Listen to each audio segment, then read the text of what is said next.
Jadi hari ini judulnya ialah diubahkan. Ya, diubahkan. Ya kan? Kerinduan hati kita setelah kita lahir baru, kita yang percaya kepada Yesus, ya, Yesus adalah Kristus, kita mengatakan kita lahir dari Allah. Salah satu kerinduan hati kita sebagai orang-orang yang sudah dilahirkan kembali adalah kita kepingin lebih diubahkan, ya. Itu yang normal. Sama seperti seorang anak, ya kan, dari bayi dia udah mulai bertumbuh, dia kepingin lebih bertumbuh. Ya kan, dia bisa melihat bagaimana, wah, kalau aku sudah jadi dewasa, aku bisa begini dan begitu. Amin, saudara. Haleluya. Jadi salah satu kerinduan hati kita sebetulnya, hati kita yang baru, ialah kita pengen lebih diubahkan. Kita pengen bertumbuh. Kita ingin lebih merdeka. Ya kan? Karena jiwa kita, haleluya, thank you Jesus. Jadi saat kita lahir baru, roh kita yang jadi baru. Tapi jiwa kita masih perlu proses. Ya kan? Oleh firman, ya, bukan proses oleh bencana, kutukan, tidak. Ya kan? Tapi proses firman Tuhan bekerja di dalam diri kita, ya. Kita langsung saja, saudara, ya. Jadi diubahkan ini tidak seperti orang dunia, ya. Kalau orang dunia itu mau berubah, itu salah satunya dengan strong will, kemauan keras, introspeksi. Itu caranya orang dunia, ya, karena belum lahir baru, jadi masih pakai kekuatan sendiri. Tapi kalau firman Tuhan bilang, katakan bagaimana? Mari kita aja langsung, ya. Apa yang firman Tuhan katakan agar kita lebih lagi merdeka, saudara. Thank you Jesus. Haleluya.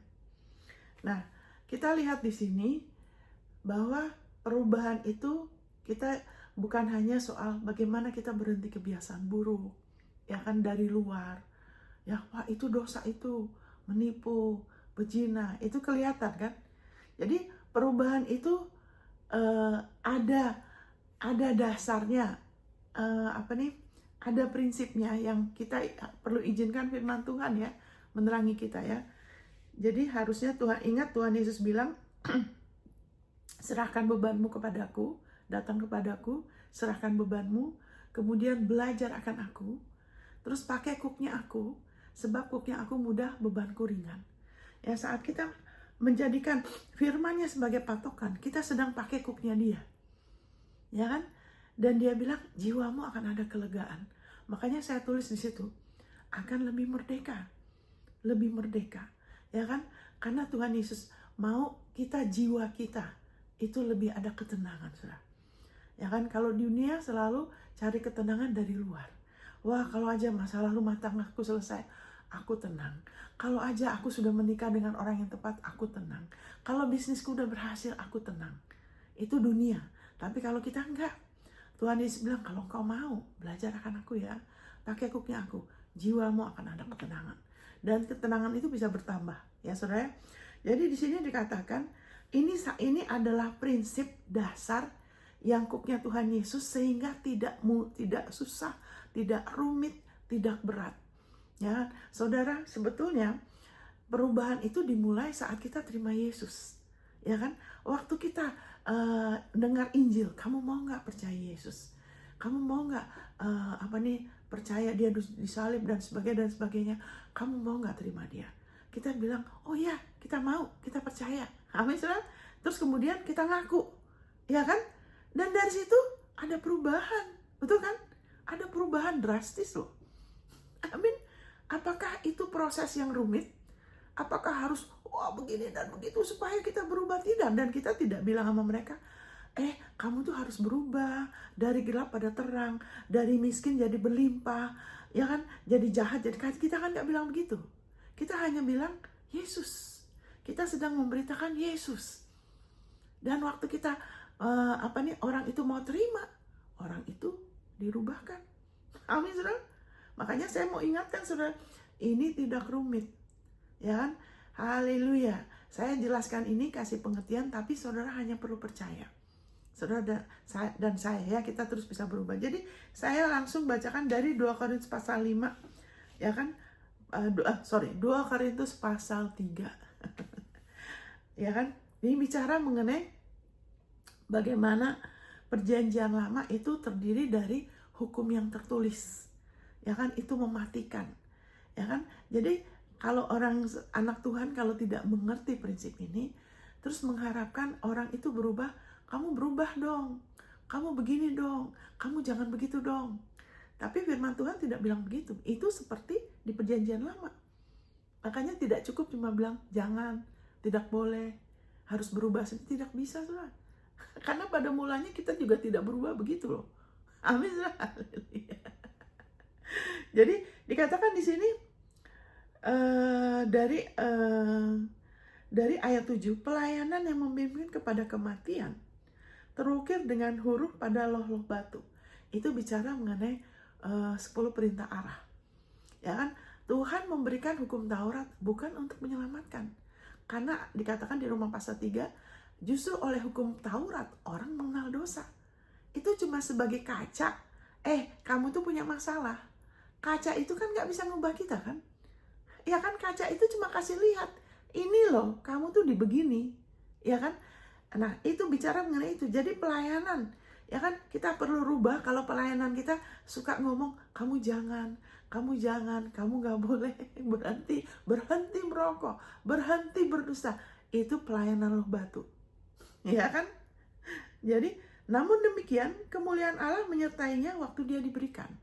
Ya kan, ada kemuliaan Allah di dalam perjanjian lama. Ada orang yang berusaha sekali. Ya kan? Jadinya, jadi itu yang Tuhan Yesus bilang, hati-hati dengan ragi orang Farisi. Jadi kalau kita paksakan diri kita untuk berubah dari luar, saudara, kita cuma berhenti sesuatu karena takut. Tapi dalamnya kita belum ya mengalami kemerdekaan. Akhirnya itu seperti orang Farisi. Cuma dari luar, terus waktu kita seperti itu, kita nggak ada damai dan kita akan ada kecenderungan menuntut orang lain. Karena kita seperti ini, ya kan? Ada kemuliaan. Apakah perjanjian lama tidak ada mujizat? Ada loh, saudara. Ada mujizat, ya kan? Ada mujizat, ada kemenangan sampai taraf tertentu ada loh. Makanya ada kemuliaan, ya kan? Waktu diberikan juga, wah dahsyat sekali ya. Sebab sekalipun pudar juga, cahaya muka Musa begitu cemerlang, sehingga mata orang-orang Israel tidak tahan menatapnya. Waktu Musa berhadapan, ketemu dengan Tuhan, 40 hari. Udah gitu dia turun, dia marah, dia hancurkan itu loh batu.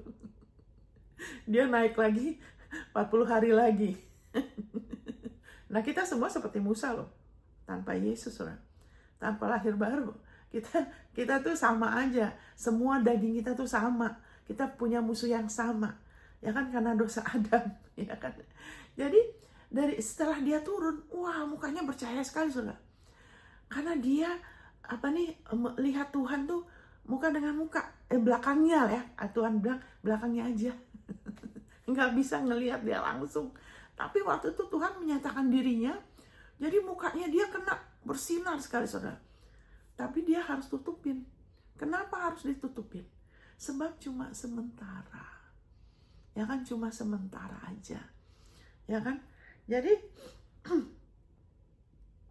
thank you Lord Jesus. Haleluya. Sebentar ini saya geser. Jadi kemuliaan Allah ada. Sekalipun pudar juga. Wah, mukanya bercahaya. Sementara, dia harus tutupin. Sehingga orang Israel tuh tidak tahan, saking luar biasanya gitu kan. Thank you Jesus. Jika pelayanan itu datang dengan kemuliaan yang demikian, dengarkan hati-hati, saudara. Betapa lebih besarnya lagi kemuliaan yang menyertai pelayanan roh. Nah sekarang ini bicara mengenai kita, perjanjian baru, gereja Tuhan, pelayanan roh. Betapa lebih besar lagi kemuliaan yang menyertai pelayanan roh. Ya kan? Sebab jika pelayanan yang memimpin kepada kehukuman itu mulia, luar biasa kan? Dahsyat kan? Ada mujizat, ya kan? Ada kemenangan, ada terobosan sampai taraf tertentu. Betapa lebih mulianya lagi pelayanan yang memimpin kepada pembenaran. Betapa lebih mulianya. Sekarang ini di perjanjian baru, pelayanan kita seharusnya, ya kan? Memimpin kepada pembenaran. Amin, saudara. Kenapa dikatakan dulu sementara? Ya kan, kemenangan mereka cuma sementara kan. Ya kan, kayak misalnya yang dahsyat Yehosafat. Bagaimana mereka dengan puji-pujian memuliakan Tuhan. Ya, mereka percaya sama Tuhan. Musuh saling melawan sendiri. Ya, sampai 3 hari dapat jarahan. Itu kan luar biasa kan. Bagaimanakah mereka mengalami perlindungan Tuhan. Ya kan, restorasi. Ya kan, dibela sama Tuhan walaupun tidak sempurna, tapi karena ada perjanjian darah binatang, ada kemenangan. Tapi itu semua kan cuma bayangan, cuma sementara, tidak ada nilai kekal. Amin, saudara. Makanya di dalam Mazmur itu sebagian pemazmur itu campuran ya, karena Daud masih di bawah perjanjian lama, di bawah hukum Taurat. Makanya sebagian Mazmur itu dia mengutuk orang, ya kan. Oh, biar itu, hukum itu musuh-musuhku, biar mereka binasa. Karena masih di bawah pelayanan yang mematikan. Di mana ada berkat dan kutuk. Tapi sekarang, saudara, karena Yesus sudah berganti tempat sama kita, dia sudah jadi dosa, dia sudah jadi kutuk, dia sudah ditinggalkan Allah, dia sudah pakai mahkota duri. Amin, saudara. Dia sudah jadi miskin, dia sudah dipermalukan, dia sudah dihina, diludahin. Benar-benar yang pribadi manusia yang paling menderita itu adalah manusia Yesus Kristus. Amin, saudara. Bukan hanya dia secara fisik, tapi juga karena dia kena hukumannya Allah. Jadi waktu bilur-bilur itu, dia oleh bilur-bilurnya, ganjaran itu bukan hanya secara fisik saja loh, saudara, tapi ganjaran dosa oleh Allah sebagai hakim. Itu yang paling berat buat dia. Sampai dia bilang waktu di Taman Getsemani, aduh kalau bisa, ada gak jalan lain ya? Aku gak usah melalui ini semua. Itu penderitaannya luar biasa. Karena Allah mengasihi saudara dan saya. Begitu besarnya kasih Allah sama dunia ini, sama saudara dan saya. Amin, saudara. Thank you, Jesus. Sebentar ya, saya besarkan dulu suara.